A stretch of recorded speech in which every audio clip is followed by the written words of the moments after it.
সকলকে আনন্দিত জয়গুরু পরমদয়াল পরম প্রেমময় শ্রী শ্রী ঠাকুর অনুকূলচন্দ্রের নারীর নীতি গ্রন্থের একটি বাণী। শিক্ষার ধারা। নারীকে শিক্ষিত করিতে হইলে শিক্ষার দ্বারা এমনতর হওয়া প্রয়োজন যাহাতে তাহারা বৈশিষ্ট্যে বর্ধনশীল, উন্নতিপ্রবণ ও অব্যাহত হয়। তবেই সেই শিক্ষা জীবন ও সমাজকে ধারণ, রক্ষণ ও উন্নয়নে সার্থক করিতে পারে। বাণী সংখ্যা 16। নারী একটি মেয়ে, একটি মায়ের জাত। তাকে ছোট্ট থেকে বড় হতে হবে। সেই শিক্ষা স্কুল, কলেজ, ইউনিভার্সিটি, হয়তো বা চাকরি ক্ষেত্র। কিন্তু সেই ছোট্ট মেয়েটিকে শিক্ষা দিতে হবে তুমি কেমন চলবে, কেমন কথাবার্তা তোমার মিষ্টিভাষী থাকবে, তোমার আচার আচরণ, তোমার ব্যবহার, তোমার পোশাক পরিধান কেমন হওয়া উচিত। আস্তে আস্তে সেই মেয়েটি যখন বড় হবে, কলেজে ছেলে মেয়েদের সঙ্গে একত্রিতভাবে পড়াশুনো করবে, তখন তাদের বন্ধুত্বের বজায় যেন রাখা থাকে। তাকে জানতে হবে তুমি কোন বর্ণের, তুমি কোন বংশের, তোমার মর্যাদা সেই বংশের রাখতে হবে।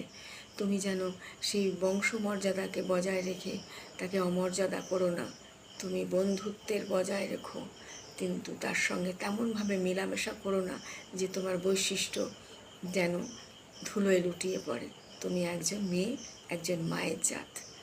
তুমি পরের ঘরে যাবে, শ্বশুর বাড়ি যাবে, শ্বশুর বাড়ি আপন করে নেবে, স্বামী, শ্বশুর, শাশুড়ি, ননদ, ছোটো ছোটো ননদ, দেওর, তাদেরকে তুমি তোমার ব্যবহারে, তোমার ভালোবাসায় তাদেরকে আপন করে নেবে।